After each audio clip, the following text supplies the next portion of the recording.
And I encourage you to read this book. It is called The Surrendered Wife by Laura Doyle. The Surrendered Wife. It's on the Amazon bestsellers list, you'll find it. And she herself said, I used to be a feminist, but then I changed my attitude, changed my perspective, and I have never been happier in my life. And her husband is loving her. Her husband it's a great marriage. They're a great couple together. She's been married for more than a decade, and she decided to write about her own experiences, and she called it The Surrendered Wife. Now, most of my material is taken from this book. What does she say? She says that when the wife shows that respect to her husband, when she trusts her husband, when she shows that husband that I know you'll take care of me, I know you'll do your job, guess what? Amazingly, he actually does do his job. When she lets go of power and control, when she stops trying to be the boss and domineering, double guess, second guess every single statement he says, try to be maneuvering, manipulative, when she simply trusts him and allows him to be who he is, and that is her husband, what happens? He begins showing her the compassion, the romance, the love, the admiration that she herself craves. When he becomes a man, he will treat her like a woman. And when she treats him like a woman, he will also become a man. And so Allah Azza wa Jal has laid this out very clearly in the Quran. So what does it mean to show him respect? A few very specific points. Number one, respect his knowledge and his judgment.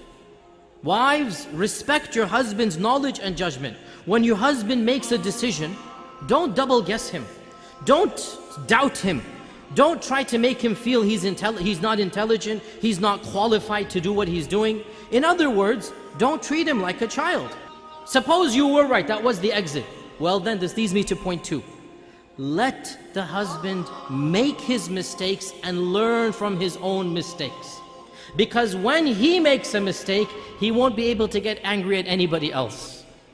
The third point about showing respect.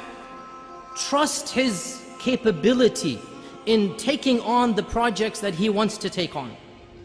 Don't be sarcastic or diminishing of any project he feels that he wants to do. The final point for the sisters. Never, ever in any circumstance crack a joke about your husband's honor or capabilities in public. Never do this.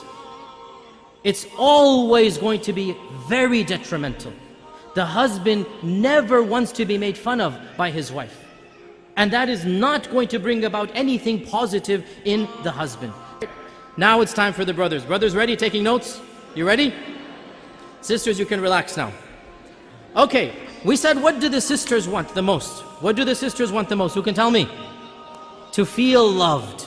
To feel that love, to feel cherishment. They need to be constantly reassured that their husbands love them, that their husbands always take them as number one, always. Brothers, listen to this.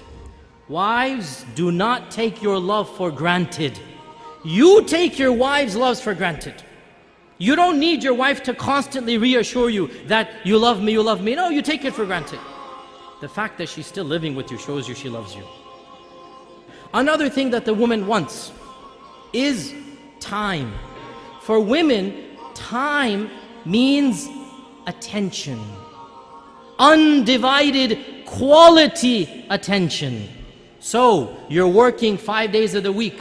You have that Saturday night free, and you want to go and you want to watch a television match. You want to watch a cricket game. You want to go and play some basketball. You want to do this and that. That is quality time. So what does that mean? You never go out with the guys? No, of course you have to go out with the guys. But understand, when she's asking for time, she wants quality time. The woman wants a loving ear, a sympathetic ear. She wants somebody to listen to her problem, to be sympathetic to her, not necessarily to solve her problem. This is quality time. The bottom line, brothers and sisters, the bottom line, marriage is something that both sides have to give and take. You have to give what the woman wants, and in return she will give what you want. When the man gives love, when the man gives that, what we call romance, and romance is nothing. Men think romance is a very dangerous word. They never want to use it, right? All romance means is you show her you're thinking about her. You show her you're caring about her. Husbands, the phrase I love you, giving roses, remembering the anniversaries, taking them out, spending quality time. This is what romance is. When you give the wife the love, you make her feel like she's number one. Guess what? She'll make you feel like you're number one. And so the both of you make each other feel like number one, and that's exactly what marriage is all about. Marriage is a team effort. Both efforts put in both parties put in the effort, and then and only then will the marriage be successful. Wa jazakumullahu khairan. Wassalamu alaikum wa rahmatullahi wa barakatuh.